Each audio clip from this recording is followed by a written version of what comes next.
have one more question.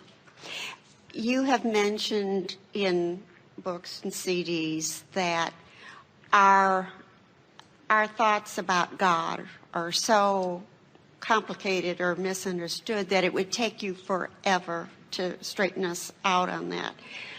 Can you tell us something about what the original source of God? It isn't just that it would take that long to straighten it out, because nothing needs to be straightened out. It's that you are really varied in what you see about it. And the words are so cumbersome when the emotion tells it all. In other words, when you feel hate, that's all you need to know about God. You're doing something that which you call God isn't doing. Because God loves, and when you hate, you're doing the opposite. When you feel insecure, you're off. When you feel angry, you're off. When you're disappointed in yourself or somebody else, you're off. In other words, God is telling you in every moment in this vibrational relationship, emotionally energy thing that you're feeling, God's letting you know moment by moment, thought by thought, experience by experience, where that which you call God stands. But you can feel your relationship to it. Do you get that? In other words, I'm so mad at you that I could spit nails. What's that tell you about God? God's not spitting any nails. God doesn't feel like that. So what does that tell you? God's on the other side of this bounce. So as awful as I think you are, God thinks you're that much more wonderful. We're not kidding you. That's how it works. That's how what you call God has expanded to this place of supreme alignment and well-being. What's mixed you up is that you got off on the wrong foot as humanity about God when you started with a flawed premise that said God's all done, all finished, all perfect, and now God has sent me here to do the same. That premise is so off base, because what was non-physical has sent you, if you want to put it that way, forth, but not to prove worthiness. It's for the sake of expansion. It's for the sake of creation. It's for the sake of the eternal becomingness, you see. So, in simple terms, what man wants to call God is always getting the expansion, whether you all are or not. It really is this simple. So here's source, and here you are as an extension of source. And here you're stirring up trouble and making a better world. Stirring up trouble and making a better world. God just receives the better world. And we use the word God because you are. That which is source energy, that which is the expanded version of you, receives the fullest version and lives in the vibrationally improved version of that which you have carved out. And the only reason you ever feel negative emotion about anything is because you're standing in less than the new improved version of what you've carved out. And that's what we meant earlier when we said you caused expansion, that if you don't take, you don't feel good. It really is that simple. You can't go back. Don't you know that? Don't you know that? Have you ever driven a really well-running, magnificently engineered driving machine? Have you ever been in one and then gone back to something not so well engineered? You can't go back, can you? Oh, you can put up with it, but you never like it. In other words, you cannot go back. There is no regression. There's no regression. You're constantly moving forward. And while we don't like to use the word God because it means things that we don't mean to so many people who use the word God, as you expand, as life causes you to ask for more, that which man calls God holds that newly found place and calls you home to it. And when you move toward it, you feel good. That's what we call downstream, which you liked. When you move in opposition to it, you feel bad. It's that simple. You got to go with the flow of who you've become. So as humanity, so let's look at your world today. All kinds of unrest and upheaval all around your planet. What do you think the perspective of what man calls God is about that? Do you think there's worry? Of course not. That's out of the vortex. Do you think there's delight at your problems? Of course not. God is not maniacal. It's appreciation for the exploration and expansion and utter expectation that the expansion will be fully realized, and therefore appreciation of what's being lived for the expansion that's being carved out of it. Whew. Wouldn't you just love to stand in that knowing? So you're having a fight with someone, your children, your employees, someone. You're having an argument with them. You're having an argument with them. And from outside the vortex, it all just feels off. But think about how it would feel if you could practice the perspective of your inner being quickly and have your argument and then get into the vortex. You would feel appreciation for the expansion that differing opinion caused you to receive. You would take the expansion and experience the evolution as a result of it, and you would appreciate every moment that got you there. And you speak all kinds of different versions of that, but you often stand in a new and improved place, appreciating whatever happened before that got you there. We're just saying to you that you could get in the vortex on every subject now and reap the benefit of the expansion. You don't have to stand outside the vortex and complain anymore. Not that you're complaining. We know you're reaching for clarification. So did we get there for you? You did indeed. So what did we tell you? There is no separation between what is the non-physical you and what is the physical you, except for the thoughts you think that the non-physical you won't think. And what are the thoughts that you think that the non-physical you won't think? You're mad at that one. You're mad at you. You find yourself undeserving. You find them undeserving. Poking at the problem. So let's just say it like it is. The vibration of a problem and the vibration of a solution are really different vibrations. The vibration of a question and the vibration of an answer are really different vibrations.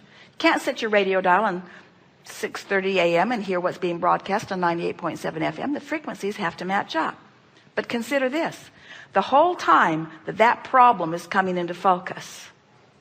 In other words, you're poking at it, you're talking about it, you're calling in other people, you're getting their version of it, you're watching the news, you're talking about it, you're reading the online chat groups. In other words, the whole time this problem is coming into focus, the solution is coming into focus too.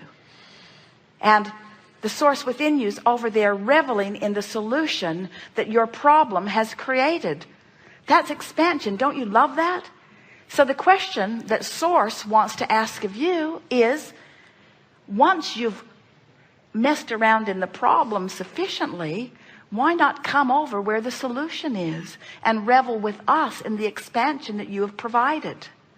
That's the big question that an Art of Allowing workshop wants to ask.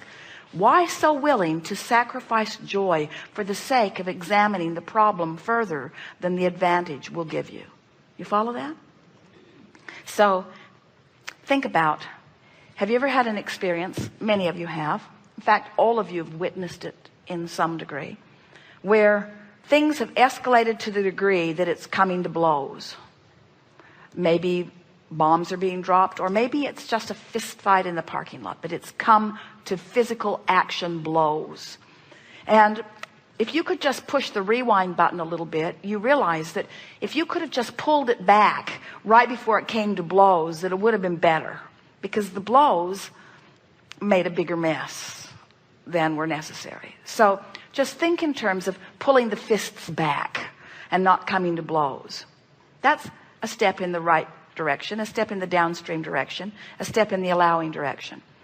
Now think about those arguments you've had. Have you ever had an argument with anybody where while the argument was happening you resolved anything? Or in the argument, didn't you just dig in firmer and know you were righter than you knew before? And didn't they do the same? In other words, did anybody ever, short of somebody just saying, I give up, I can't take this anymore, was there any resolution in the argument? Or did both sides of the argument just get stronger? It's like throwing gasoline on the fire. It just got more and more and more. So we're suggesting, in the same way that you pull your fists back, pull your words back. In other words, which takes a little willpower. Don't say it. Jerry and Esther will have an experience, and they'll say to each other, don't say it. Don't say it. Don't say it.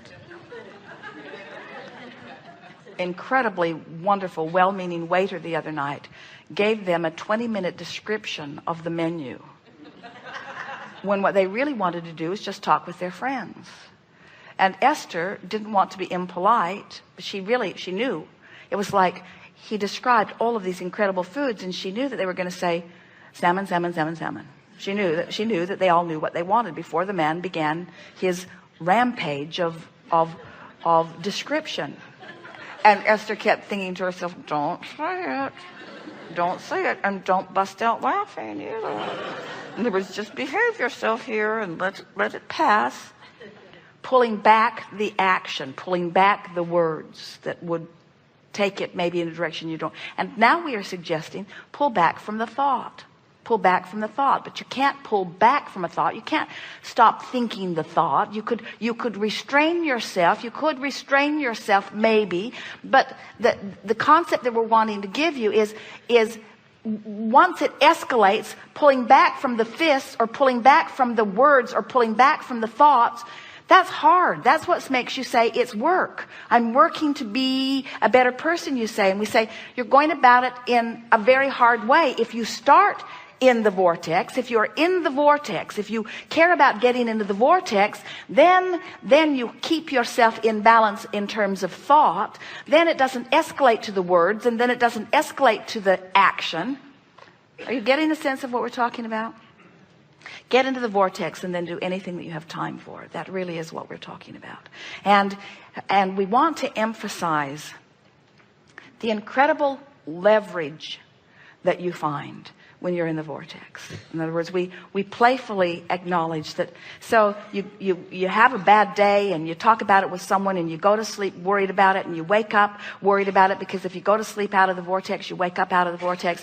So you wake up and now you're out of time and you sort of overslept and you didn't get done what you needed to be done, and you're disorganized and you didn't get things ready, but you're in a hurry and you've got to go, and so you don't have time to eat, not really, and what you do eat you spill on yourself. So you go to begin to change your clothes, but there isn't anything there that really looks good with what's there, and you finally choose something on your way out, you catch it on something, and now there's something else wrong with it, and the button came off, and the dry cleaner cleaned this, but they didn't get the button back on, and so but it doesn't matter. So you get in and you get in your car, and the kids have messed the car up, and it's not like you wanted it to be, and you push the garage door opener and it doesn't open, and so you have to get out and manually raise the car garage door opener, and then you get out and you get into traffic, and now because you're delayed a little bit, you're in the worst traffic, and now the lights aren't working, and something's gone wrong, and a water main is broken, and you went the wrong way, and now you're almost late for work, and you get there and you meet the last person in the whole world that you ever want to rendezvous with, and there they are right there in the parking lot, and you have to make that small talk on the way in, and you get in and you get in your chair and you just feel awful, and you sit down, and right away you're already late for a meeting, and they're upset with you, and then you go in and we just say, God, kill me now. In other words, a day like that gets off on that wrong foot, it just perpetuates itself more. And if you would take a moment and get into the vortex, if you would bask a little as you go to sleep and bask a little as you wake up and get into the vortex first, none of that could happen, because law of attraction will not let you be clumsy, will not let you be awkward, will not let you choose things. In other words, law of attraction will line you up with the cooperative components that match your outcome that you've been reaching for. Law of attraction is a powerful thing, but you've got to set your frequency, and the sooner you set your frequency, we would recommend that you do it the night before and maintain it in the morning, then the better your day will go for you. There is leverage that you have not begun to tap into that is available to each and every one of you in the vortex. So really, every conversation that we have about anything other than getting into the vortex is a less than dynamic, less than important conversation. Good time for a segment of lunch. Thank you.